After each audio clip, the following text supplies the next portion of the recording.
कमाल करते हैं मोदी जी आप भी। मतलब जो आदमी फोटो सेशन में तीसरी लाइन में खड़ा था, जिस आदमी को पहली रो में जगह नहीं मिली, आपने उसी के नाम का अनाउंसमेंट करवा दिया। ये कहानी कमाल की और बीजेपी भी कमाल की है। मतलब मेरे ख्याल से शायद देश में बीजेपी इकलौती ऐसी पार्टी है जिसको शायद आप पसंद करते हो या नापसंद करते हो, लेकिन उसके बारे में आप कोई प्रेडिक्शन नहीं दे सकते। आप नहीं बता सकते हैं कि छत्तीसगढ़ में चुनाव जीता तो कौन मुख्यमंत्री बनता, राजस्थान में कौन बनेगा, या अभी मध्य प्रदेश में कौन बनने वाला था। विष्णुदेव जब चुने गए तब भी हम हैरान थे, और आज जब मोहन यादव साहब का नाम आया तो यह हैरानी और ज्यादा बढ़ गई, क्योंकि विधायक दल की जब बैठक शुरू हुई तो यही मोहन यादव तीसरी पंक्ति में खड़े थे। पहली दो में बैठने की जगह थी, तीसरी में वैसे खड़े थे, और उसके बाद उनके नाम की अनाउंसमेंट हुई। मनोहर लाल खट्टर ने शिवराज जी से कहा, शिवराज जी ने अनाउंस किया। 5 मिनट के तो वो भी सकबका गया कि बाबू मेरा नाम कहां से आ गया, हम तो कहीं थे ही नहीं, हमारे बारे में तो सूत्र भी नहीं कह रहे थे कि ये हो सकते हैं। लेकिन फिर कहानी जो है वो बदल जाती है और सरकार बनाने का वो दावा पेश करते हैं। शिवराज सिंह चौहान जो पुराने मुख्यमंत्री हैं वो हाथ में हाथ मिलाए बैठे रहते हैं। इधर कैलाश विजयवर्गीय जी भी हाथ मिलाते हैं। आप कह सकते हैं कि बीजेपी काफी अनप्रिडिक्टेबल है। हमें लगा कि इस अनप्रिडिक्टेबल बीजेपी के मुख्यमंत्री डॉक्टर मोहन यादव के बारे में आपको बताएं कि ये कौन है, कितने विवादों में रहे, पर्सनालिटी क्या है। लेकिन उससे पहले आपको बता दें कि जो बीजेपी की तरफ से मध्य प्रदेश में पूरी टीम का अनाउंसमेंट कर दिया गया, जिसमें डॉक्टर मोहन यादव जो हैं वो चीफ मिनिस्टर बनाए गए हैं, 2 डिप्टी सीएम बनाए गए हैं, जगदीश देवरा जी, राजेंद्र शुक्ला जी और नरेंद्र सिंह तोमर जो है स्पीकर बनाए गए। कुल मिलाकर कास्ट पॉलिटिक्स जो है उसे साधने की पूरी कोशिश की गई और ये मेक श्योर किया गया कि आने वाले समय में बीजेपी को इसका एडवांटेज मिले और एक बड़े ओबीसी वोट बैंक में बीजेपी का दायरा फैले 2024 के मद्देनजर में। इसी वजह से कहीं पर आदिवासी सीएम, कहीं पर ओबीसी समाज से आने वाला व्यक्ति, और राजस्थान में भी बड़ा दिलचस्प होगा कि क्या वसुंधरा वो डोमिनेंस दिखा पाएंगी या फिर वहां भी कोई नया चेहरा जो है वो सामने आएगा। जिस तरह से हालात है, लग तो यही रहा है शायद कोई नया ही निकल कर आएगा। लेकिन डॉक्टर मोहन यादव के बारे में आपको बता दें कि 58 साल इनकी उम्र है, पढ़ाई लिखाई करने वाले व्यक्ति हैं, पीएचडी कर चुके हैं और व्यापार और कृषि में इनका व्यापार है।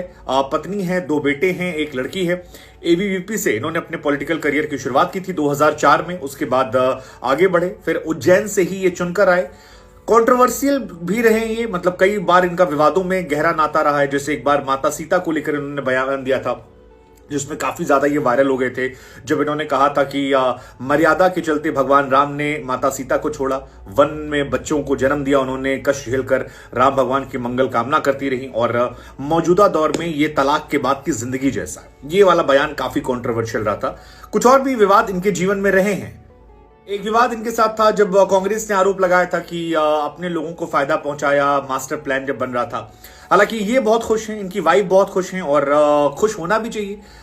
इनकी तरफ से कहा गया कि मैं पार्टी का एक छोटा सा कार्यकर्ता हूं, मुझे हैरानी हो रही कि मेरा नाम कैसे आया। स्टेट लीडरशिप, सेंट्रल लीडरशिप को हम शुक्रिया करें। इनकी वाइफ ने भी कहा कि महाकाल का आशीर्वाद जो है वो मिल गया है और बिल्कुल सही बात है। आई मीन किसी पॉलिटिकल पार्टी में आप इतनी आसानी से इतना राइज कर जाएं ये पॉसिबल नहीं होता है, लेकिन बीजेपी में आई थिंक ये एक ऐसी बात है जिसको आप कोई भी डिनाई नहीं कर सकता कि बीजेपी में कोई व्यक्ति कब कहां कैसे सीएम बन जाए आप नहीं कह सकते हैं। खासतौर पर मोदी एरा में ये एक बड़ा दिलचस्प रहा है।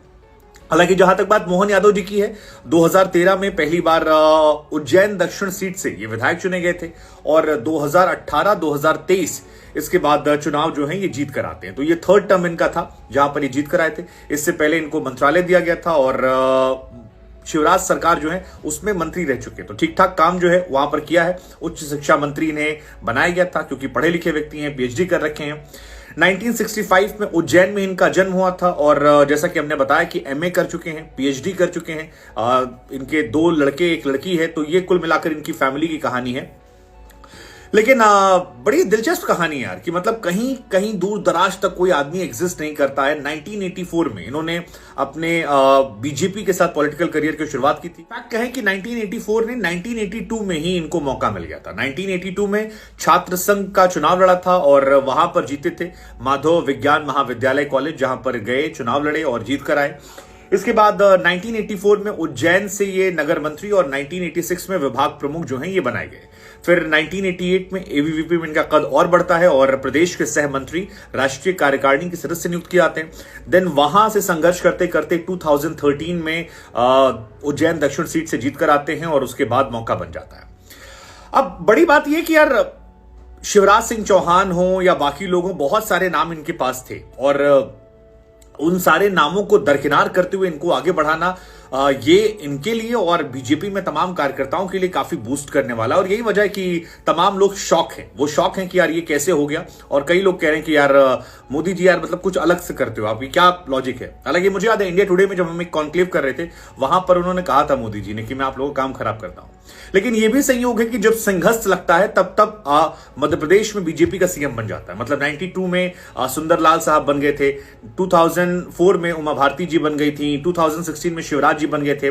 अब उज्जैन 2028 है तो वहां पर उससे पहले डॉक्टर मोहन यादव बन गए। सो बढ़िया है, कुल मिलाकर इनके लिए खुशी है। लेट्स जस्ट सी कि क्या ये काम करते हैं। लेट्स जस्ट होप कि इनका एक अच्छा वर्जन निकल कर आए और मध्य प्रदेश के लिए कुछ बेहतर काम ये करें जिससे